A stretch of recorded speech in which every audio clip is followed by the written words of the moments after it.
renderforest.com.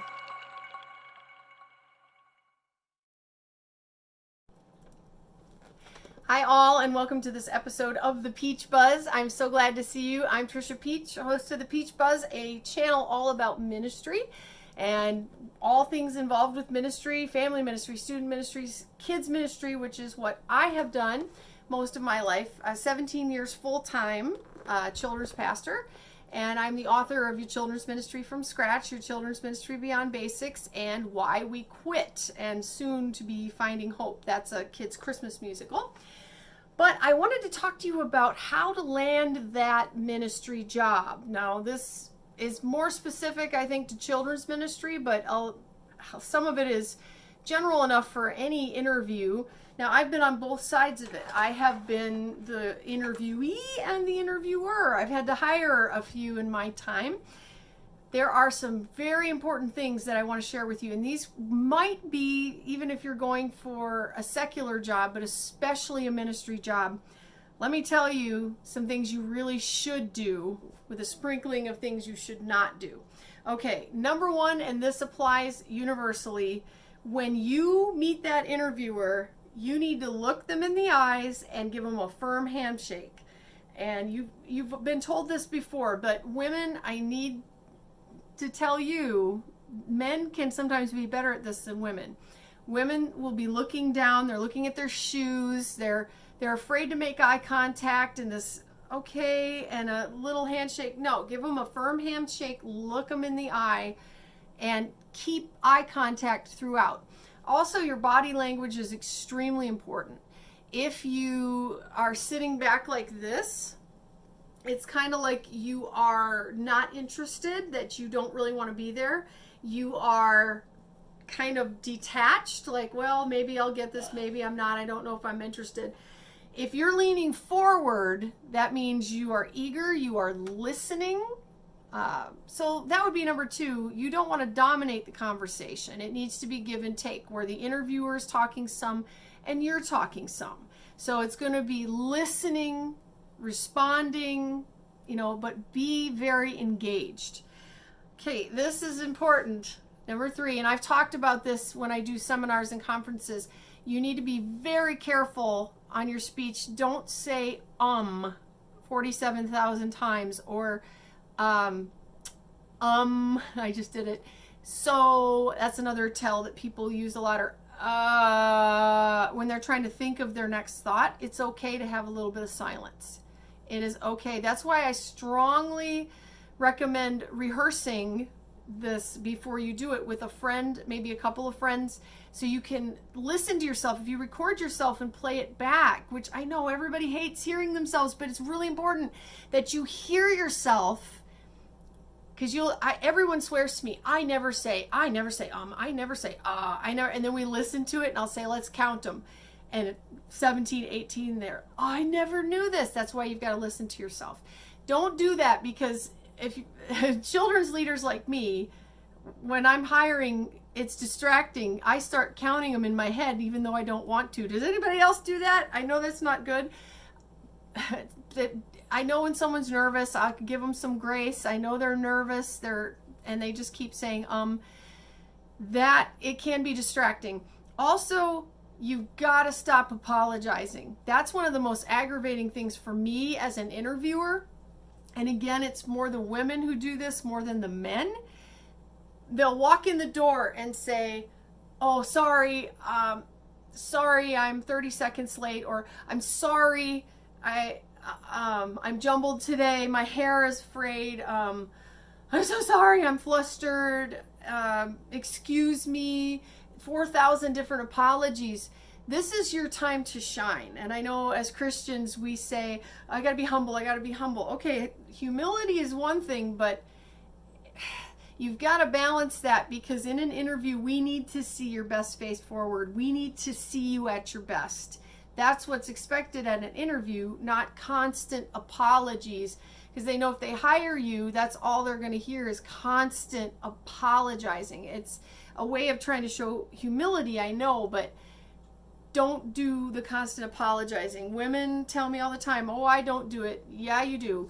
We're all guilty of it. So you want to listen to yourself again and have a friend check for tells, which is so, any of those that you repeat or how many times you're saying you're sorry. Have a friend do that. It's a really good idea. Number 4, experience always trumps a degree. I talk to so many people that when they go in for an interview, they'll tell me before they go in, well, I have no chance of getting this because I don't have a degree in children's ministry, or I don't have a degree in student ministries. My degree is in, business, or blah, blah, blah, blah, blah. And I usually tell them, whoa, experience trumps. In ministry, most of the time, not always, but most of the time, experience is going to trump the degree anyway. So if you can say, that's where you have to wield what you do have, and don't start by apologizing. Please don't do that. Don't sit there and point it out and say, I'm so sorry. I know I don't have a degree in this and blah, blah. No. Even as an interviewer, that's not what I want to hear. What I want to hear is your experience. I want to hear what you've done. And 90% of the churches out there, when they interview you, they want to know what you did. That's important. Okay, we're going to get a little bit more into that. But this is where you want to showcase experience. If they specifically ask you about your degree, that's great. All these years, 17 years full-time, 4 different churches that I worked at, I was never asked about my GPA. I was never once asked about my minor or about my education. It's on my resume, but just didn't come up. They wanted to know, where have you been? Who do you know? What have you done? That's extremely important in ministry, because this is not a desk job. This is a people job. So they want to know, what have you done? What were the results? We need to talk a little bit about your resume and portfolio. That's number 5. So resume, portfolio, there's a little bit of debate about paper versus digital resume and portfolio. I would highly suggest both. Now I'm going to be transparent. I went for an interview a couple years back, and they seemed kind of taken aback because I had like a fold out portfolio of all the things I'd done, and they said, that just seems so old fashioned and hokey. Where's your digital portfolio? And I was shocked, like, oh, oops. That just was showing my age. I had to get on having a digital portfolio, digital resume, but I had other places that they had the resumes laid out in front of them and they wanted an actual paper resume. So I would actually suggest you have both. Tip on this, please keep it to 2 pages max. And I mean like front and back. Okay. 1 page is great. Maybe you put some on the very back of it. When they hand you like a stack and that's their resume, I know it's supposed to be, look at all the things I've done. There's so much. Look at all of this. The interview, I'm just going to be honest with you, half the time we're like, okay, this is what you did with your 7th grade math teacher. Okay. It's too much. We're not going to get to it. And if you're like me, I'm a writer. I would love to do a huge resume that's like 19 pages. However, in my first book, it's almost 300 pages. But I have to hone that down, and it's so hard. I know. But I'm telling you, if you don't get it to 1 page, 2 max, they're not going to read it, and it's going to look very old-fashioned. I've watched, when I was on staff, them pull a resume that's like this and just right into the trash. Which, is that right? Probably not. But they're going, this is really old-fashioned, and I don't really want to go through this whole book of stuff. You're going to have to narrow it down. You're going to have to narrow it down. So I would say have a digital portfolio, have a resume that is 1 to 2 pages. I've heard people say, don't have color, don't have a picture. I'm children's ministry. I love having color and I like having pictures. So color and pictures are, I think, just fine in kids ministry or other types of ministry. And because it's a ministry job, you should showcase your family. If you have extended family, your family. We love to see that. We love to see that. Number 6, you need to expect that we are going to look at your Facebook, your Twitter, your Instagram, everything, all of your online presence. I cannot believe how many people are surprised by this. I interviewed one young lady and we were like, she's great. She's fantastic. We think she'd be great. That night we went through her Facebook and it's all her, drinking away with her friends in a bar, totally wasted. And we went, well, no, moving on. You have to understand right now, if you are going for a ministry position, probably any position at this point, they will go through all of your online history, anything they can find. So if they're going to find something objectionable, you probably should address it in the interview and say, okay, this happened 15 years ago, and this is how I dealt with it, you need to expect they will check. They're going to check. I would go through your social media now before you even apply and scrub it of anything that might be objectionable, because it will come up. They're going to look at it. I promise. We looked at it for every one of our candidates. Number 7, energy, passion, share your heart for ministry.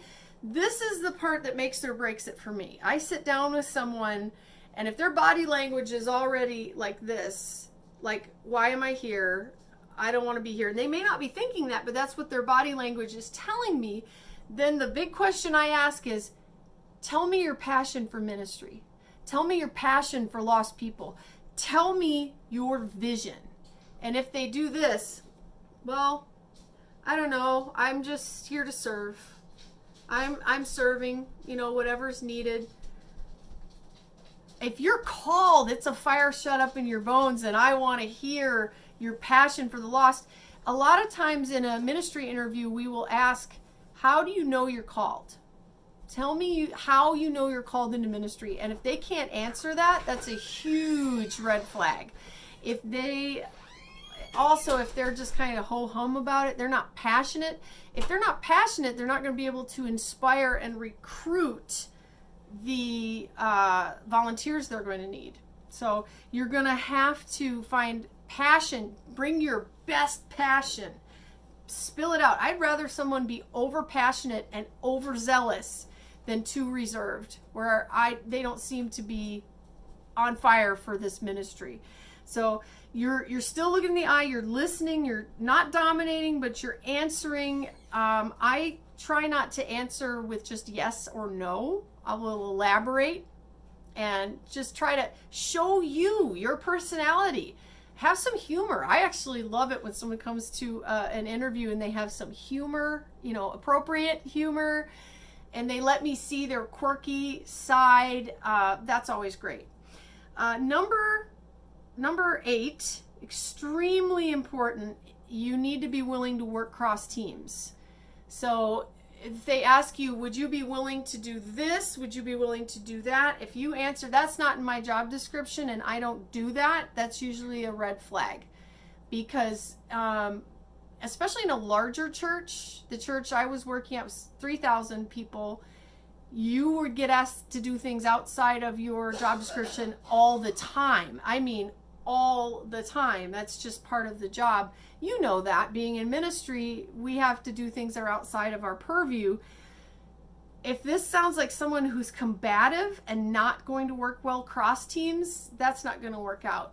I would rather have someone who is terribly unqualified but has a really good teachable spirit than someone that has a list of degrees but is a horrible pain to have to work with. Does that make sense? A teachable spirit is one of the biggest things I look for. Is this person humble enough to learn? Like, I would rather, if I say, okay, do you have experience with Fellowship 1? Somebody says, yeah, I've had 3 years of it and I hate it. Whoa, okay. Or if I say, how are you with Fellowship 1? And they say, I've done Kid Check, that's the one I'm going to do. Well, they're showing that they're not even open to learning anything. That's how it is, and they're not going to flex. So sometimes I will ask them, tell me about something you did that involved other teams of the church. Tell me what you did and they might answer, well, I did a Christmas production and that included the tech team and the sound team. That's what I want to hear.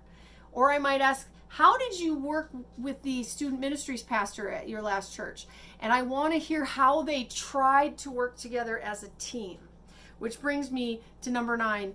Do not badmouth your predecessor or anybody else. It's not a good look when you're there and you say, hey, why are you, leaving the job that you're at? Well, I can't stand this person and this person's a jerk and this person's a jerk.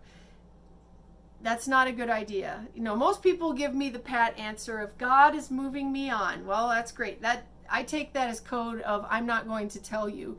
That's fine.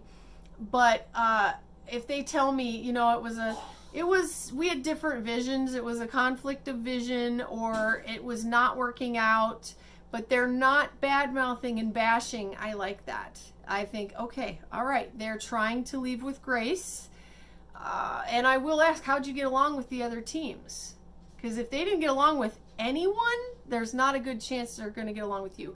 And being a team matters 1,000 times more than them having a billion degrees. You want them to work well with their teams. Absolutely.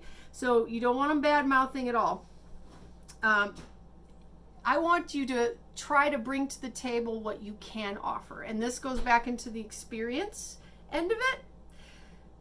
Every single children's pastor that goes to interview tells me the same thing. Well, I don't have any skills to offer. And then I'll say, one lady told me this. She said, I have no skills to offer. They're never going to hire me. I don't have a children's ministry degree. And I said, 80% of children's pastors don't. What do you do for a living now? She said, I'm a pediatric nurse. I'm like, okay. So then she needed to go in there and lead with, I handle teams. I work on teams. We have medical. We work with medical and children with major medical needs. I work with families in crisis. She had it all. She just didn't realize it. She didn't. I used to work security on a team at Mall of America. And you would think, well, that has nothing to do with children's ministry. Wrong. Safety and security. I also did, I had to recruit people. I had to work with the schedules. All of that is useful in kids ministry. Have you done work with families? Have you taught? Any teaching experience at all is gold. Have you had to work with volunteers? Talk about your volunteer work. And most important, you need to answer that question. What have you done? And I would reach into your volunteer work. I got this group together and we went for Habitat for Humanity and helped build the houses. Or I was on a missions trip and I did this, Or I led a Bible study and it started with 10 people and we grew up to 18. Or I started this at my school, this Bible study, and it grew to this. And that's what I want to hear. You went for it and it grew and you were passionate about it. Now, if I hear, well, I haven't done anything before, and I'm thinking, you're called, but you haven't done anything? Did you volunteer at your church? Well, not really. Did you help out the pastor? No, not really. To me, that's an enormous red flag, because anyone that's passionate for ministry will find something that they can do that would be relevant. So yeah, I had another tell me, I'm interviewing for a kids ministry position, but they'll never hire me because I have no degree in kids ministry. She'd been a second grade teacher for years. She was gold, just fantastic for this church. They love her now. I would say use what you have. One of the best kids leaders I saw had a business associate's degree and had worked as a bank teller before this, but she wielded that well because she said, I'm used to handling money, I'm used to following procedures, I know how to work with people and families and customer service and greeting new people, and she's fantastic. She's wonderful. I also saw a children's pastor that had been an events coordinator before. Wield the experience you have, whatever that is, and lead with experience. If they ask about your degree, great, talk about your degree, but lead with experience and tell them where you've been and what you've done. Okay, keep that attitude great. I hope these tips have helped. Stay tuned next week for what never to do. We'll talk about what you should not do when applying for a ministry job. All right, so go scrub your social media, and I will see you next week here at the Peach Buzz. Love you guys. I'll see you next week. Go land that ministry job. Woo!